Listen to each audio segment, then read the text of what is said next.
Driver no-shows cost operators $200 to $400 per incident in lost trips and scrambled dispatch.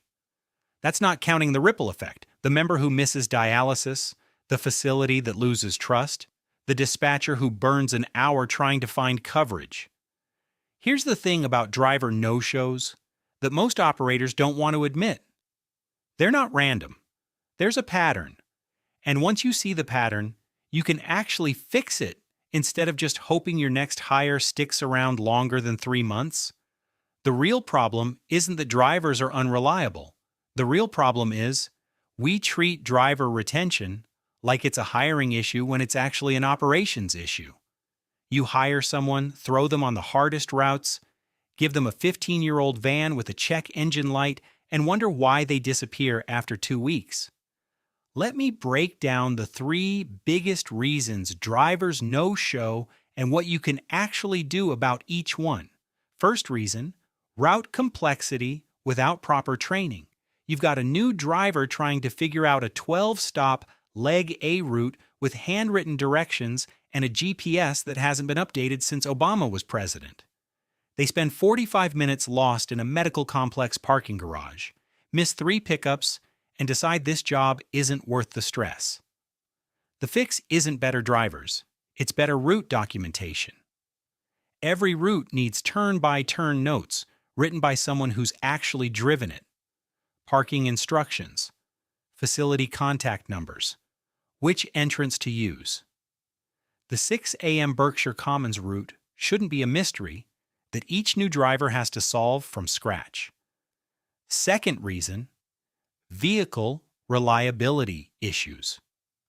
Your driver shows up at 5:30 a.m., the van won't start, and now they're calling you instead of picking up Mrs. Johnson for her 8 o'clock appointment. This happens twice in 1 week, and suddenly they're looking for a job where their paycheck doesn't depend on whether a 12-year-old Transit decides to cooperate. Here's what works. Preventive maintenance schedules that actually get followed.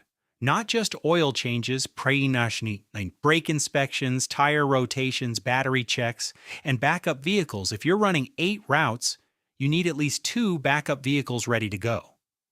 The cost of that extra van is nothing compared to the cost of scrambling dispatch when your primary vehicle breaks down. Third reason, pay structure that doesn't match the job demands. Most NEMT operations pay drivers like they're doing local delivery when they're actually managing complex medical appointments with tight timing requirements. You're asking someone to show up at 5 a.m., handle 12 wheelchair transfers, navigate insurance verification delays, and deal with facility staff who treat them like furniture, all for $15 an hour. The operators who keep drivers long-term pay above local market rate and build in performance bonuses tied to on-time performance and member satisfaction. Not participation trophies, real money for real results. If a driver consistently hits their route targets without member complaints, they should make more than the guy working at UPS. I talked to an operator in Michigan who dropped driver turnover from 60% to 15% in 8 months. Here's what he changed. Mandatory 2-week route shadowing for new hires, weekly vehicle inspections with immediate repair protocols, and base pay 20% above regional average with monthly bonuses for perfect attendance. His cost per vehicle went up about $800 a month. His cost per driver no-show incident dropped to basically zero. Do the math, that's a massive win. If you're tired of playing dispatcher roulette every morning, wondering which drivers are actually going to show up, start treating driver retention like the operational problem it is. Good drivers don't leave good operations. They leave operations that make their job harder than it needs to be. Hit subscribe if you want more NEMT operations content that actually helps you run better routes instead of just managing the chaos.